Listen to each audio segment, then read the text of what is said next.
So, the weekend. Did you manage to conquer any digital mountains?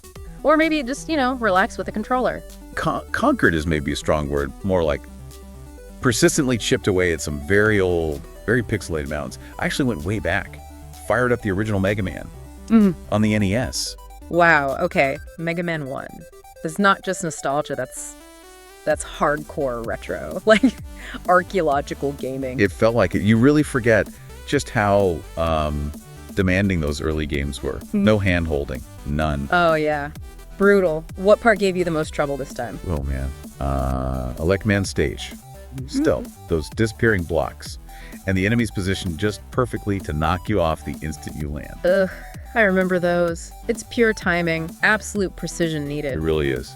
And Gutsman's stage, with those big moving platforms, felt like they had a personal vendetta against me. It's a different kind of difficulty, isn't it? Less about complex systems and more about just raw execution. Pixel-perfect jumps, memorizing patterns. Exactly. Modern games often give you like a little ledge grab, or maybe the jump arc is more forgiving. Yeah. Back then, nope, you missed, you fell. Into spikes, probably. Right. It really shows how game design philosophy has shifted. It used to be about this intense, sometimes punishing mastery. Now there's often more focus on accessibility, letting more people see the content. Which isn't a bad thing, but yeah, there's a certain satisfaction, maybe, when you finally nail a section in a game like Mega Man. Like, you really earned it. Definitely. That Yellow Devil boss fight. Is that the one with the parts that fly across the screen? That's the one.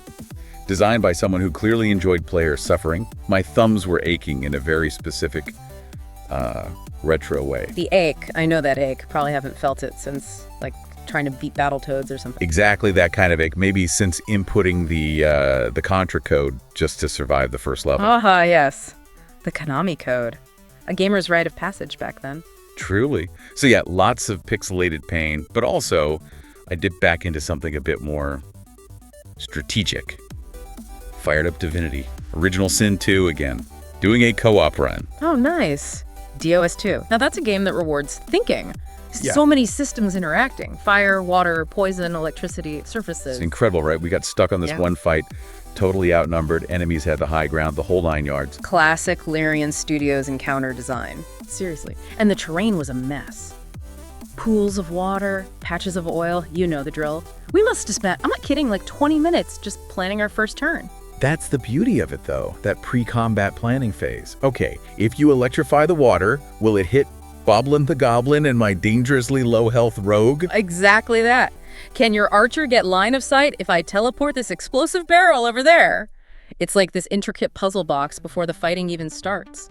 And the environment isn't just background, it's like an active participant. You have to use it. You really do. And even with all that planning, things go sideways. Hilariously sideways. Oh, I bet. Co-op adds that extra layer of potential chaos. Totally. My friend, bless their strategic heart, cast a rain spell. Great idea, makes everyone wet for electricity. Except they forgot I just moved my main character right into the middle of the new puddle. Oh no. Let me guess. Lightning. Zap, Q1 stunned nearly dead character on turn 1. Courtesy of friendly fire. Oof. The classic co-op blender happens to everyone. But it's those moments, right, that make it memorable. Absolutely. Frustrating, yes, but also just funny. It shows how complex the systems are, how things can just emerge from the interactions. It's not just about reflexes like Mega Man. It's about foresight. And, well, maybe not electrocuting your friends. A valuable skill in life and gaming, it's a different kind of mental workout compared to, say, a fast-paced action RPG. For sure. Rewarding when it works, though. Yeah. So, yeah, that was my mix. Old school punishment and modern tactical depth. What about you? What digital worlds were you exploring? Well, I definitely leaned into the sprawling new worlds category.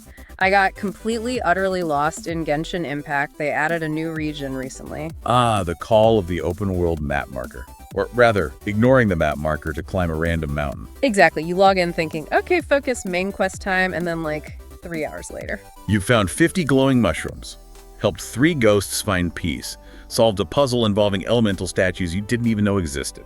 Chase down a weird floating fairy thing for a treasure chest, and the main quest marker is still sitting there, judging you silently. Yeah. The scale of those games is just immense now. Like, Genshin or Red Dead 2 or some of the newer Assassin's Creeds. It really is. And the visuals, just flying around, seeing the landscapes, the weather changing, it pulls you in. It's a very different kind of engagement than, say, navigating the tight corridors of a Metroid game. Much more about exploration, discovery, that sense of freedom. Totally. You feel like you can just pick a direction and something interesting might happen. It's less of a guided experience, more like a world you just exist in for a while. Though sometimes I do kind of miss that tighter focus, where you feel the designer's hand guiding you to a specific cool moment or challenge. Open worlds are amazing for freedom, but sometimes that curated pacing gets a bit lost. It's a trade-off. Yeah, definitely a trade-off. Both have their strengths. But speaking of different kinds of intensity, I also watched some pro gaming. Checked out the Overwatch 2 League matches. Ooh, into the esports arena. High-level play is something else. Any cool strategies or moments stand out? There was this one series, it was really fascinating. A team lost the first map pretty badly. Then, second map, they completely switched things up. Went for a full dive composition. Okay, dive comp. Break that down for us. What's the core idea there? So, basically, it's all about aggression and coordination. Yeah. You use heroes with high mobility, think Winston, Diva, maybe a Tracer or Genji Sombra. The ones that can get in quick. Exactly. And the whole team, or like a core strike group, picks one single target on the other team, usually a support or someone vulnerable. Like a healer or a sniper. Yeah, precisely. And then, bam, everyone jumps on that one person at the exact same time from different angles if possible. The goal is to just delete them instantly before the enemy team can even react. So it's like a super fast, coordinated assassination attempt on a key player. Pretty much. If it works, you've immediately got a 6 versus 5 advantage and you can usually win the resulting fight. But it's risky. Super high risk. Like that. What happens if it goes wrong? Well, if the coordination is even slightly off, like if one person hesitates or goes for the wrong target, or if the enemy team anticipates it and uses defensive abilities like Zenyatta Ultimate or a Brigitte Shield Bash. Then your speedy heroes are suddenly caught deep in enemy lines. Exactly. Isolated, vulnerable, and probably dead. You've basically just handed the enemy a huge advantage. It requires insane communication and trust. Wow.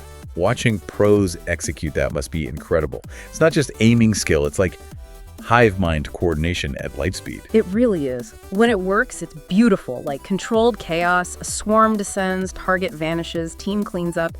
It's a very different kind of strategic thinking than planning turns in Divinity. More about instant reads, reactions, adapting on the fly. Sounds incredibly stressful to play, honestly. Yeah. But fascinating to watch that strategy play out.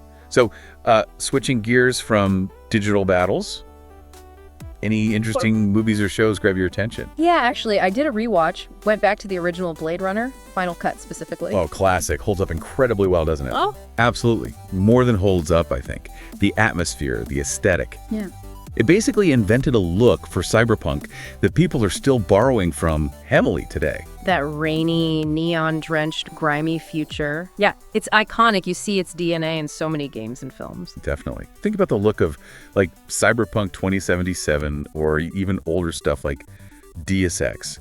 Blade Runner's influence is just undeniable, and beyond the visuals, the themes... Still so relevant, right? What does it mean to be human? Memory, empathy, artificial life. Exactly. Doesn't give you easy answers. It just presents this world, these characters, Deckard, Roy Batty, and lets you wrestle with the questions. That ambiguity is key. It really is. It's sci-fi that makes you think, not just watch explosions, though the visuals are stunning too. It proved the genre could be deep, philosophical, like a film noir set in the future. Well said. A true masterpiece. How about you? Any trips to the streaming services or the multiplex? I did. I caught the latest episode of House of the Dragon. Back to Westeros. Still enjoying the delightful family dynamics and political backstabbing. Oh, yeah. Visually, it's just phenomenal. The dragons look amazing, the sets, the costumes, top-notch production value. Yeah, the budget definitely shows on screen. It does. And the story, I mean, it's messy, right? You watch these characters making terrible choices. You know it's going to end badly, but you kind of get why they're doing it. It's good at showing those gray areas. That's always the challenge with big spectacle shows, isn't it? Making sure the amazing visuals actually serve the characters in the story, not just become the main attraction. Totally. And I think House of the Dragon mostly pulls it off. The scale feels earned because the political stakes are so high, and the dragons feel like, actual weapons of mass destruction that shape the conflict. It enhances the drama. Good point. When the spectacle and story work together, it's great. It's like in games, right? Amazing graphics are cool, but They need to support the gameplay and narrative. Exactly. Otherwise, it's just a pretty tech demo. Oh. Oh, and I also read the latest chapters of a manga I follow, My Hero Academia. Oh, yeah.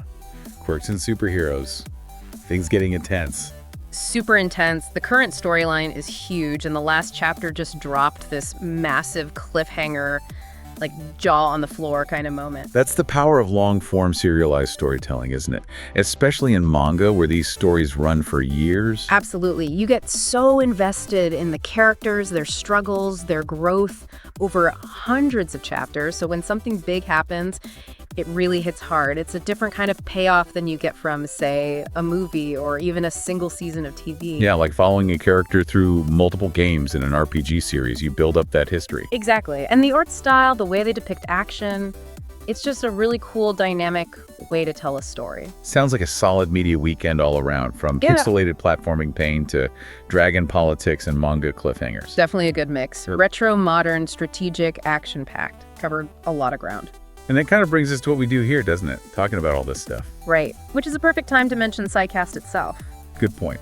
So if you're enjoying this chat, this is what we do every week here on PsyCast. We talk gaming. Sometimes we explore those hypothetical who would win scenarios. Yeah, those are fun. Character versus character, universe versus universe. Just generally geeking out about games and related cool stuff. It's part analysis, part appreciation, hopefully all entertaining. You should also know that psy-guy, our behind-the-scenes guru, The legend himself. He also does live streams, gaming, chatting, probably more tech wizardry. He does. Yeah. And the really convenient part is you don't have to hunt around for everything. Nope.